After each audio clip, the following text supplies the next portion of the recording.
Bismillahirrahmanirrahim. Assalamualaikum warahmatullahi wabarakatuh.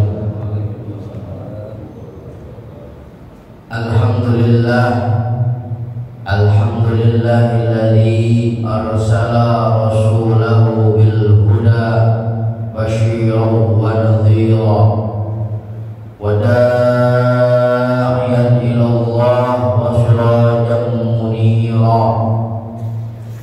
Asyhadu an la ilaha illallah wahdahu la syarika lah, al-maliku fi yawmi nusyura.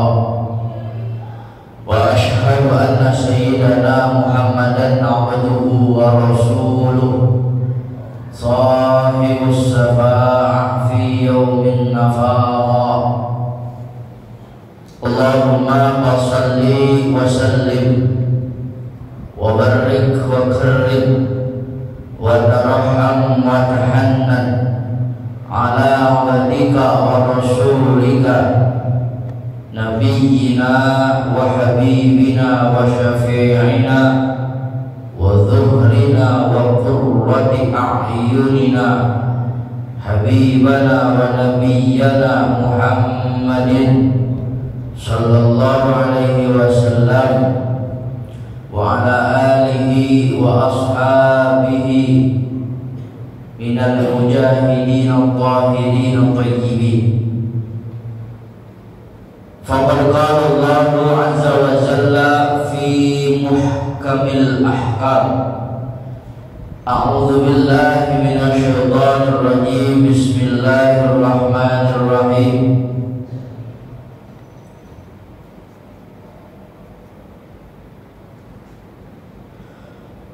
Wa idza qila lahum ittaqu ma baina aydikum wa ma khalfakum la'allakum turhamun.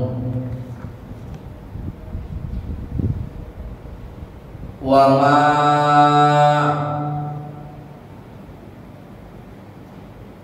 qala alladziina kafaru lil ladziina aamanu anut'imu man law yasha'u Allahu at'amahu. Wallahu a'lam bimuradi. Bapak-bapak, ibu-ibu jamaah taklim subuh, kuliah subuh, majelis subuh Ramadan yang saya hormati dan Allah muliakan. Alhamdulillah, puji syukur senantiasa kita panjatkan kepada Allah yang Maha Ghafur, yang telah memberikan kita karunia nikmat hidayah, inayah serta taufiknya, sehingga pada subuh 21 Ramadan ini kita masih sama-sama melakukan duduk di majelis ilmu, bersimpuh di masjid yang mulia guna melaksanakan kewajiban kita selaku muslim, yaitu menuntut ilmu. Jadi menuntut ilmu itu wajib bagi orang Islam, bukan gak wajib. Jangan kata siang wajib itu cuma sholat. Nuntut ilmu itu wajib bagi orang Islam. Jadi kalau gak menuntut ilmu ya dosa. Apalagi ibadahnya tidak didasarkan dengan ilmu, percuma. Itu jadi jangan kita punya etikat di dalam hati lah, ngapain habis sholat subuh diem di masjid yang ceramah dia, tiap hari dia, mendingan pulang tidur. Itu apalagi kalau punya etikat seperti itu dosa. Jadi kewajiban kita selaku muslim itu adalah di balik sholat yang sudah ditentukan oleh Allah memang fardu, ada kewajiban lain, yaitu menuntut ilmu. Menuntut ilmu itu, tolak ilmu itu ya duduk di majelis-majelis ta'lim, ngedengerin kaul ulama, bukan kaul saya, bukan perkataan saya, tapi ulama yang ngomong. Saya cuma menyampaikan apa yang ditulis oleh ulama. Kalau misalkan salah-salah dikit ya kebodohan dari saya. Jadi jangan sampai kita ini yafirru minal ulama, lari daripada ulama. Dulu, zaman dulu orang kalau menuntut ilmu itu luar biasa. susah. Orang mau nuntut ilmu karena nilainya wajib. Itu kalau mau nuntut ilmu perjalanan jauh Pak. Ada yang dari Bogor ke Tasik, ada yang dari Tasik ke Jawa Tengah. Ngapain? Nuntut ilmu, reteng-reteng kita. Maka hari ini sebagai bentuk teknologi yang canggih, modern, itu jangan dilupain. Tetap bahwa fadilah keutamaan menuntut ilmu itu liqa dan mubasyarah.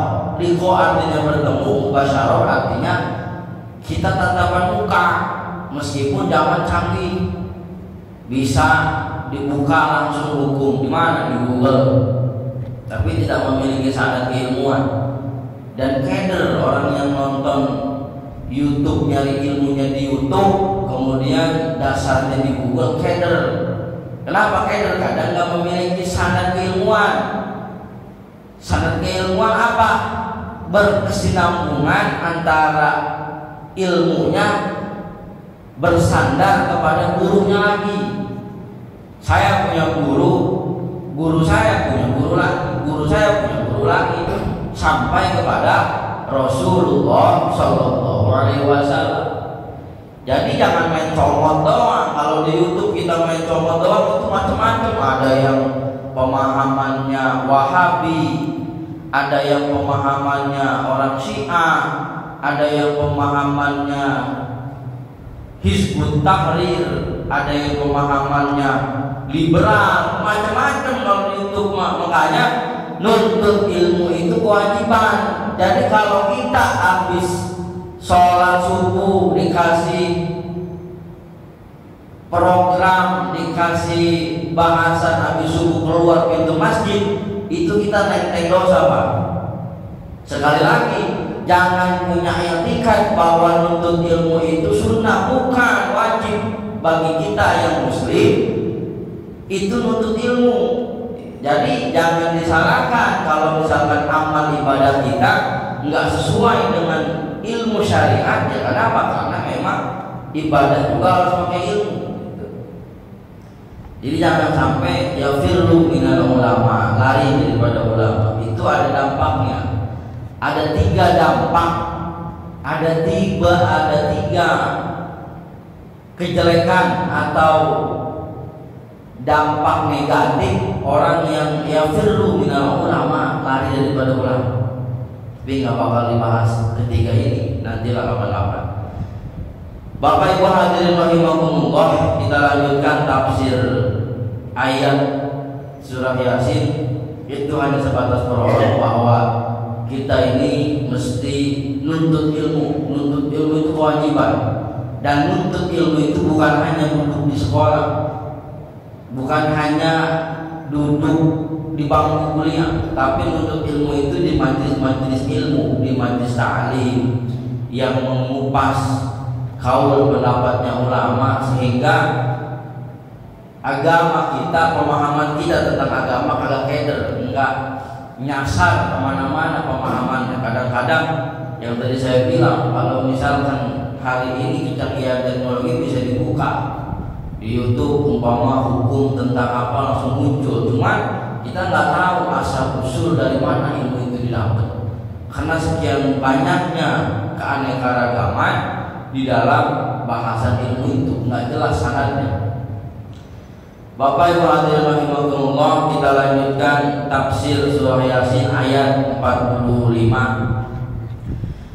Qala al-mu'allif rahimahullahu ta'ala wa nafa'ana bihi wa bi ulumihi fi darain.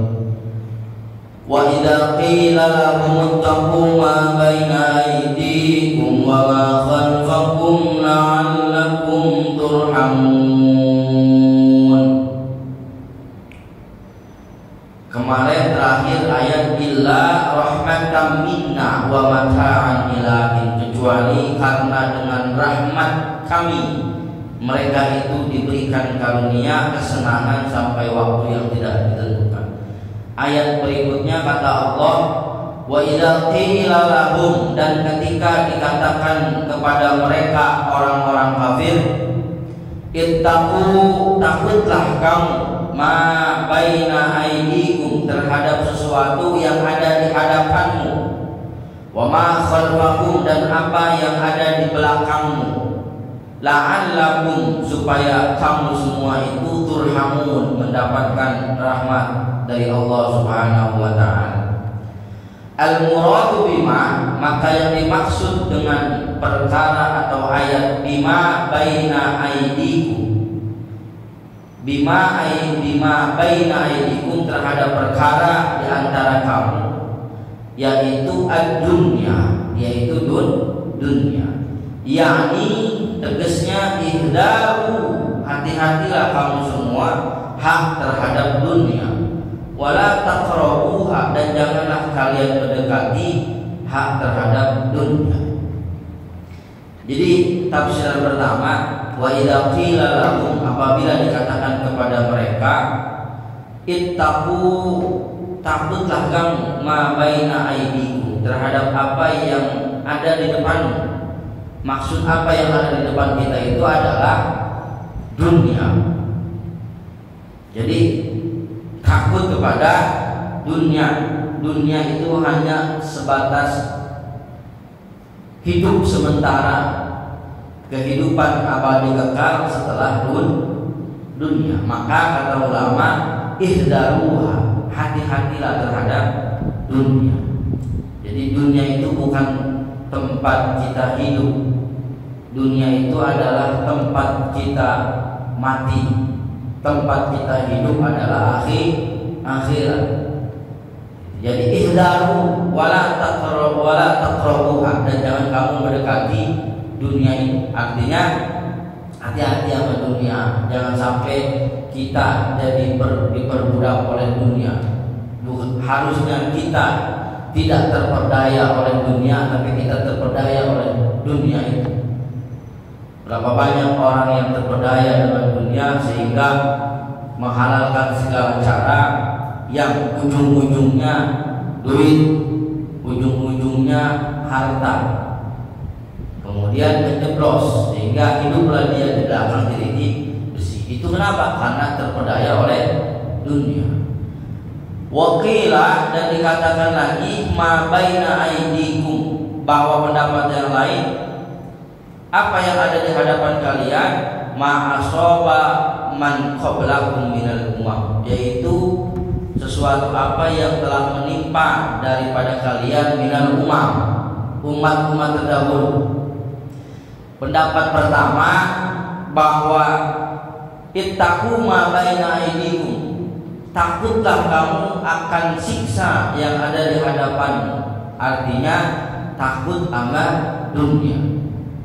Dunia jipah, dunia itu seperti bangke. Kata ulama sufi, dunia jipah, dunia itu seperti bangke. Itu ulama sufi jauh kita. Jadi kalau kata ulama sufi, saya nggak butuh dunia, tapi dunia ini hanya sebatas mazra'atul akhirah, seperti yang sudah kita bahas minggu-minggu yang lalu. Makanya ulama sufi itu amat dunia ya jijik. Kenapa jijik? Dunia jipah. Dunia itu adalah bangke. Siapa sih orang yang mau bangke? Sehingga kehidupan ulama sufi itu ya hanya mengabdikan diri kepada Allah. Cintanya itu nggak ada cinta dunia. Maka kita yang mukmin jangan ditaruh dunia itu di dalam hati kita, tapi taruhlah dunia itu di tangan kita. Kalau dunia udah ditaruh di hati kita, ribet. Apa aja pengen. Kita boleh memiliki kepengenan, tapi mesti nyadar diri kaki kita napaknya di mana. Kalau dunia udah ditaruh di hati kita, ini ribet urusan. Dikit-dikit pengen kayak si Anu, dia main kono, romannya kemana-mana, nggak kena panas, nggak kena hujan, becek juga nggak kena, habis nggak naik mobil, pengen mobil. Makanya kan kata ulama, jangan coba melihat itu ke bawah. Makanya dunia itu jangan disimpan di hati, tapi disimpan di tangan kita. Kalau tangan kita menyimpan dunia, artinya bisa lepas dunia itu kapan? Ketika kita meninggal dunia. Dunia itu bukan tempat tinggal, tapi tempat meninggal. Kalau dunia tempat meninggal, maka siapkan kehidupan ini yang terbaik menurut Allah dan terbaik menurut kita. Dunia ini bukan tempat tinggal, tapi dunia ini hanya tempat kita untuk meninggal. Kehidupan yang hakikat dan sebenarnya adalah kehidupan nanti di akhirat. Maka kata ulama tadi, ihdaruha, hati-hati kamu sama dunia, wala taqrabuha, dan jangan terlalu dekat sama dunia. Hidup seperti orang sufi, tidak butuh dunia, biar dunia yang mengejar kita. Karena sibuk sungsang jungkir balik, siang jadi malam, malam jadi siang, siang banting tulang, malam banting bini. Ngejar apa? Dunia. Habis ngapa? Diperes banget sama orang wadon, orang abang jadi lagi biar pinteran dikit tuh kayak tetangga. Baru kemarin pejabat jadi kepala bagian udah bisa bawa mobil, diperes banget sama bini. Kalau Pak Haji Masjid diperes ya udah nggak ada darahnya. Lagi banget Yasin, udah mau jangan pada seperti tekan lagi kita kesian. Apalagi ini udah mau lebaran Pak, orang wadon udah juga sih. Kadang-kadang kan emang orang wadon lebaran masih tange. Jangankan lebaran masih tange, Ramadan belum masuk Ramadan, di bulan Sya'ban itu udah musim baju. Ribet kita, udah buruan ayah beli baju emang apa? Ntar bakal kehabisan model. Ada lagi yang lebih yang satu ngomong, udah beli baju beli baju buru apa Pak? Emang apa? Ntar tenabang keburu penuh macet. Mendingan sekarang sabar, Pak Ali ya. Itu orang waktu juga puasa belum, lebaran masih tangen, baju dipikirin. Gila loh. Orang wadon ya nggak begitu bawaan, orang wadon nggak di mana sama di rumah.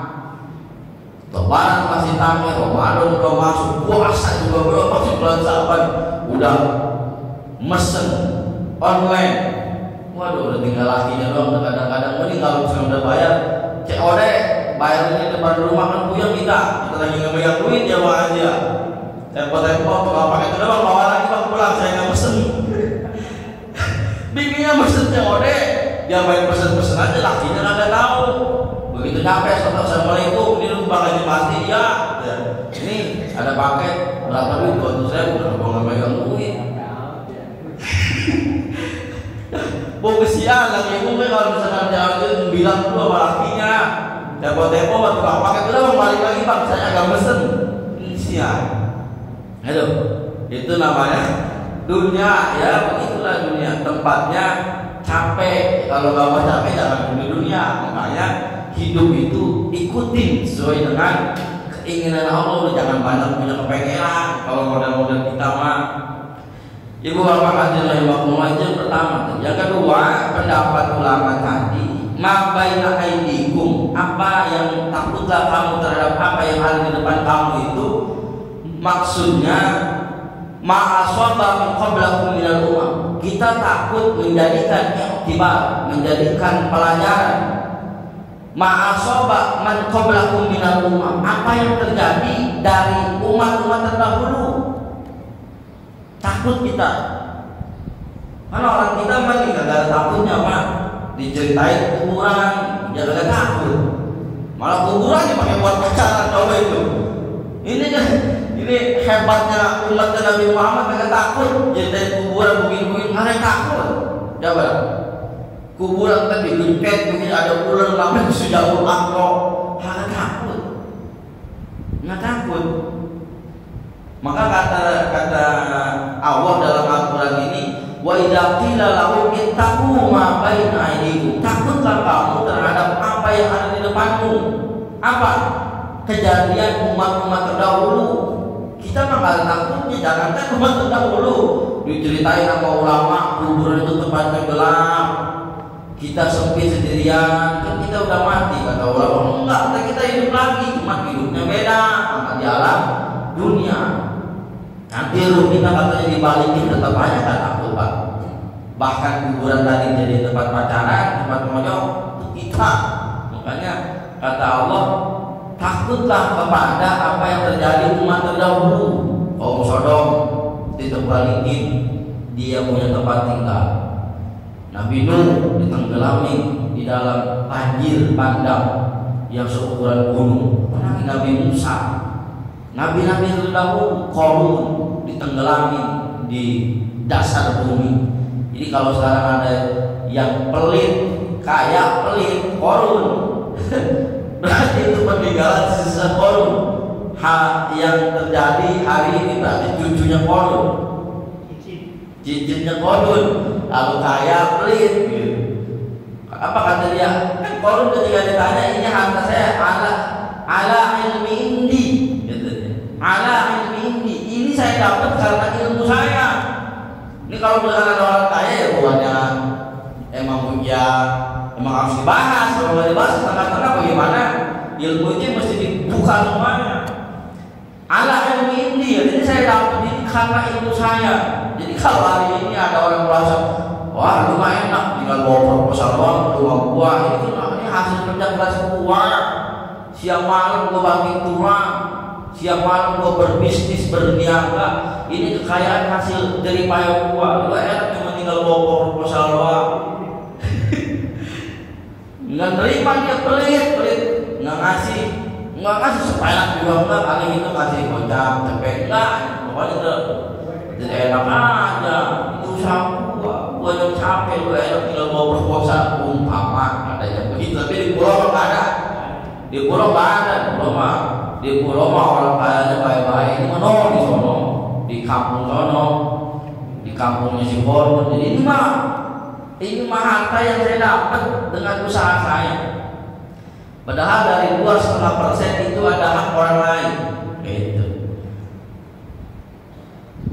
Ma'asoba min qablakum minal umam, apa yang terjadi dari umat terdahulu, wa ma khalfakum, dan apa yang ditakutkan nanti di belakang, min adabil akhirah, dari siksa di akhirat. Wa huwa qaul Qatadah, itulah pendapatnya Imam Qatadah, tafsirannya begitu. Wa jawabu idza, dan jawaban kalimat idza mahdzuf, itu dibuang, takdirannya idza qila lahum, apabila dikatakan kepada mereka hadza a'radu bidalilin ma ba'dah, yakni idza qila lil kufar, apabila dikatakan kepada mereka orang kafir, ittaqu, takutkah kalian ma baina aydikum wa ma khalfakum, la'allakum, supaya kamu semua tanaluna rahmat Allah, mendapatkan karunia rahmat Allah Ta'ala, wa takununa, dan ada kamu semua minal mu'minin, dan jadi orang-orang mukmin, yu'riduna biwujuhihim, yang memalingkan wajah-wajah mereka, wala yasma'una kalam Allah, dan mereka enggak mau mendengar firman Allah Ta'ala. Wakilah, dan dikatakan Nabi SAW ulama tafsir yang lain, ma baina aidikum wa ma khalfakum minadz dzunubil madiyah, yaitu takut terhadap dosa yang telah lalu, wal mustaqbalah, dan dosa yang akan datang. Wakilah, dan dikatakan al muradu minhuma, yang dimaksud keduanya yaitu dzunubudz dzahirah, dosa yang terlihat, wal batinah, dan dosa yang tidak terlihat atau yang tidak terasa. Yang ditakutkan selanjutnya itu adalah dosa yang telah kita lakukan terdahulu dan dosa yang enggak terasa, minal batinah. Padahal itu dosa, cuman kita enggak terasa. Kayak tadi umpama, lah orang sholat mah ya begitu-begitu aja dari zaman dulu juga, tinggal kampung ngapain lagi. Lah puasa mah ya tinggal nggak makan nggak minum dari mulai terbit fajar sampai terbenam matahari, ngapain ngaji. Lah ibadah haji ya punya duit berangkat, nggak punya duit ya kagak ada pembimbingnya, ngapain ngaji. Kalau dalam hatinya ada kata-kata dalam seperti itu dosa. Kenapa? Karena kewajiban kita adalah menuntut ilmu. Ya memang kalau sholat dari zaman kemudian sampai nanti kiamat itu ya masih begitu. Gitu, itu namanya ya kita takut terhadap dosa kita yang hari ini dan yang akan datang. Itu tafsir dari wa idza qila lahum ittaqu ma baina aydikum wa ma khalfakum la'allakum turhamun, supaya mendapatkan rahmat atau ampunan Allah. Wakilah pendapat yang terakhir, al-muradu yang dimaksud dengan ma baina aidikum minal adab, yaitu tentang siksa alladzi yanzilu, yang siksa itu diturunkan minas sama dari langit. Wa ma khalfakum, dan yang dimaksud dengan di belakang kalian minal adab, siksa juga alladzi yakhruju, siksa yang keluar minal ardi dari bumi. Ini ngeri. Kata ulama, ittaqu ma baina aidikum, takutlah kamu terhadap siksa yang Allah turunkan dari langit. Macam-macam Pak siksa kalau Allah turunkan dari langit. Apa? Satu, hujan. Kalau udah hujan bisa jadi banjir. Kalau udah banjir berapa triliun kerugian yang didapat. Apalagi kalau dari langit bisa juga hujan api. Itu kalau udah hujan api habis sudah. Kayak terjadi di Amerika Serikat, berapa yang merasa adidaya akhirnya dibikin hujan api, nggak bisa dipadami sehebat apapun semuanya, bahkan kapal yang ada aja bakar. Dia merasa sombong kan, nggak bakalan kita dikenain aja. Akhirnya kesombongannya udah lewat batas, oleh Allah diturunin hujan api. Udah hujan api habis, sudah hutan semua, sampai ke rumah-rumah artis yang duitnya enggak ada nomor serinya. Kalau udah kena hujan api sama Allah, azab Allah turun dari langit, ya habis mau dikata apa. Bahkan bukan hartanya, jiannya itu kebakar. Kan lucu Pak ya, secara logika itu kan kebakaran itu dari hutan, dari jauh. Seharusnya kan dia sudah ada tindakan preventif. Pak gue mau ngayat kemana kayak ke Indonesia ini. Enggak, bukan hanya hartanya, dia hanya itu kebakar. Artis di sono, contoh di dekat pasar Depok, udah dikit ke Amerika, belum pernah ke sono saya. Itu kan secara logika harusnya dia bisa menyelamatkan diri dari sekian uang yang dia punya banyak. Tapi karena memang penerbangan juga tidak beroperasional, ya sudah, memang udah jalan, akhirnya dia itu kebakar. Hartanya bakar, rumahnya ludes, dia juga mati. Itu apa? Kata ulama, minal adab alladzi yanzilu minas sama, adab yang diturunkan Allah dari langit. Berarti nyata. Kata ulama tafsir, hati-hati jangan sampai turun adab bentuknya dari langit, hujan api. Wa ma khalfakum, takut juga terhadap apa yang ada di belakangmu minal adab, dari adab alladzi yakhruju minal, yang keluar dari bumi. Hebat ya ulama tafsir ya. Imam Hamam Izzadah ini pintar juga dalam menafsirkan Al-Quran. Kata ulama Imam Hamam Izzadah, takutlah kamu terhadap azab Allah yang diturunkan dari langit. Terbukti hari ini. Itu namanya DP. Bukan kayak zaman itu DP orang-orang Amerika, DP begini. Imam tafsir ini pintar ternyata. Dia menafsirkan Al-Quran dari berbagai versi. Tadi berapa kali pendapat? Pendapat pertama, takut sama dunia. Yang kedua, takut sama kejadian umat-umat terdahulu. Yang ketiga, ini yang terbukti, awas baik-baik, nanti turun azab dari langit, intinya ngeri. Yang kedua, wama khalfakum, yang ada di belakangmu. Di belakang berarti di bawah. Ternyata awas azab yang turun, yang keluar dari bumi. Kalau dari atas turun, dari bumi berarti keluar. Apa? Ya, ngolong.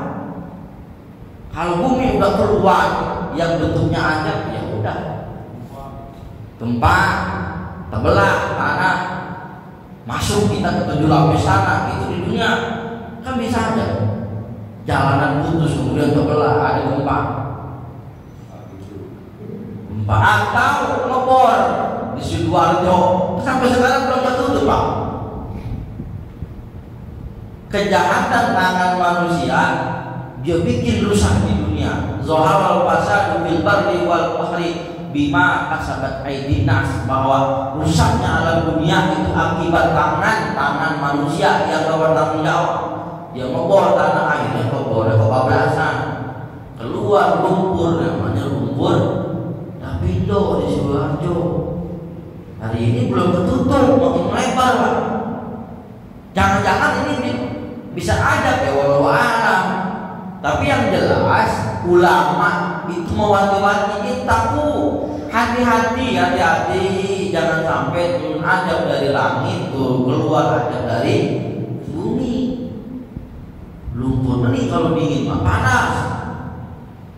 Bumi itu kan perut bumi. Itu jangan-jangan bisa jadi adab juga. Perut bumi udah mengeluarkan isi bumi itu ya kayak seperti kiamat. Itu tafsiran terakhir. Kemudian ayat 46, wa ma ta'tihim dan tidak sekali-kali datang kepada mereka min ayatin dari sebuah tanda kekuasaan Allah, min ayati rabbihim tanda-tanda kekuasaan Tuhan, dalatin sebuah dalil ala risalati Muhammadin tentang risalah Nabi Muhammad SAW, illa kanu kecuali mereka mu'ridin berpaling. Wa idza qila dan apabila dikatakan kepada mereka orang-orang kafir, anfiqu infakkanlah mimma terhadap harta razaqakumullah, razaqah yang telah merezekikan kum kepadamu sapa Allah. Idza qila dimana dikatakan lil kufar kepada orang kafir, anfiqu berinfaklah, sedekahlah, mimma a'takum terhadap harta a'takum yang memberikan kepadamu sapa Allah min fadlih daripada karunia. Jadi kalau dari ayat ini berarti yang disuruh infak bukan orang muslim doang. Illa kan anha mu'ridun. Di ayat berikutnya setelah Allah menceritakan hati-hati terhadap adab yang ada di langit ataupun di bumi, ayat berikutnya wa ma ta'tihim min ayat, tidaklah datang ketentuan tanda-tanda kekuasaan Allah min ayati rabbihim illa kanu anha mu'ridin, kecuali mereka berpaling. Jadi itu saya bilang, umat kita ini meskipun ada tanda kekuasaan Allah nggak mau. Orang kafir biar kata ada tanda-tanda kekuasaan Allah, illa kanu anha mu'ridin, mereka akan berpaling. Mereka nggak meyakini tentang ayat-ayat kauniyah Allah, tentang ayat-ayat yang berbau alam. Makanya mereka nggak meyakini. Mu'ridun, mereka tetap berpaling. Wa idza qila lahum, dan apabila dikatakan kepada mereka, anfiqu nafkahkanlah, infakkanlah, sedekahkanlah mimma razaqakumullah terhadap rezeki yang Allah berikan kepada mereka.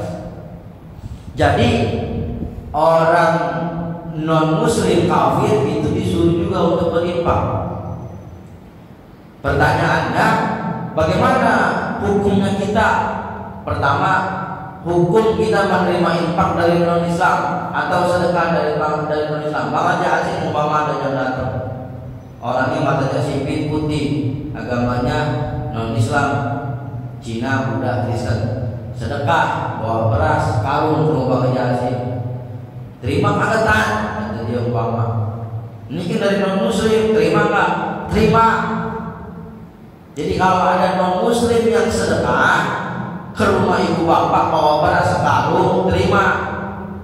Sobokan ini berbeda agama, ya jangan pindah, terima aja sedekahnya.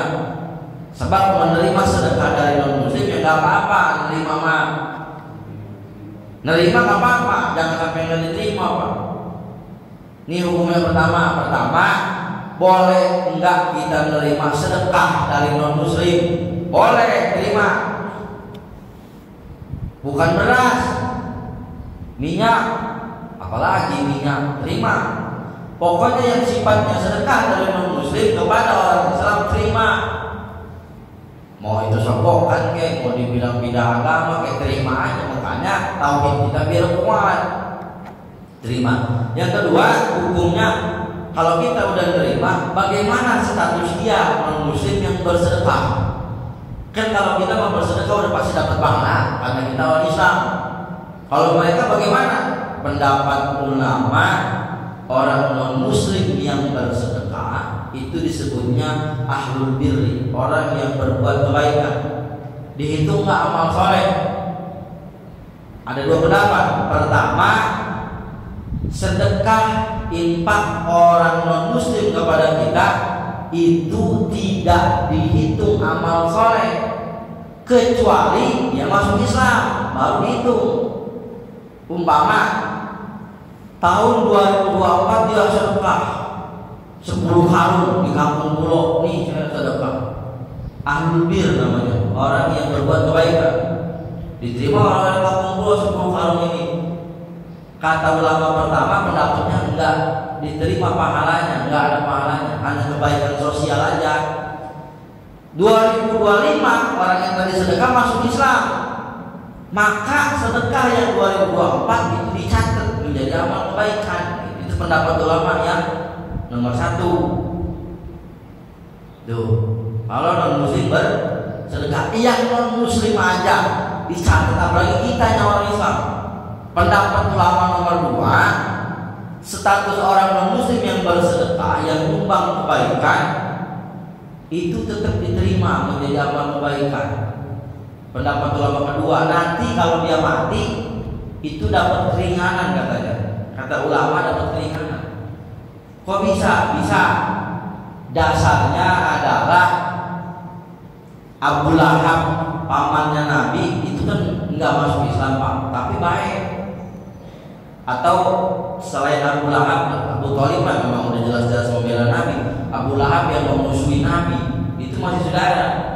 Abu Lahab itu di dalam kisah sejarah, ketika baginda Rasul lahir hari Senin, Abu Lahab itu girang karena punya anak laki-laki.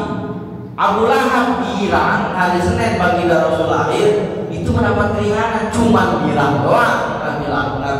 Nabi Muhammad lahir, apalagi kita yang mengikuti syariatnya. Makanya nggak salah kalau umat Nabi Muhammad itu ngadain maulid gede-gedean. Di kita mah nggak seberapa Pak maulid. Di kita mah maulid cuma dapat paling gede 15 juta di kampung, orang bisa dapat 30, 40, bahkan yang kena nikmat maulid itu ya penceramah, ustaz, bayarannya 5 juta, paling itu 5 juta di kampung Pak. Ustaz biasa, nggak terkenal. Kalau kita kan ustaz yang masuk TV di sini 5 juta. Itu jadi Abu Lahab itu girang, Nabi Muhammad lain itu meringankan siksa. Jadi pendapat yang kedua tetap dinilai amal ibadah, tapi nanti ketika meninggal dunia di alam kuburnya mendapatkan keringanan dan yang itu pendapat dua. Jadi cuma ada dua pendapat tentang orang non muslim yang berinfak. Maka kata Allah dalam ayat yang tadi, bukan hanya kita yang memang jelas-jelas Islam, mereka juga dikatakan wa idza qila lahum anfiqu mimma razaqakumullah, wahai orang-orang yang kafir, maka infakkanlah apa yang telah diberikan oleh Allah. Qala alladziina kafaru lil ladziina aamanu an nut'imu man law yasha'ullahu at'amah, sampai ayat qala alladziina kafaru. Jadi ayat pertama tadi ayat 47 Allah memerintahkan untuk infak, nanti dijawab lagi orang kafir. Qala alladziina kafaru lil ladziina aamanu, orang kafir menjawab omongan orang-orang mukmin tentang disuruh infak atau disuruh sedekah. Ibu bapak rahimahumullah, itu saja barangkali kita lanjutkan esok pembahasannya dalam ayat tentang bagaimana orang yang non muslim disuruh untuk berinfak, kemudian mereka menolak dan mereka mengatakan kepada orang-orang mukmin, lilladzina amanu an nut'imu man law yasha'u Allahu at'amah wallahu a'lam bishawab.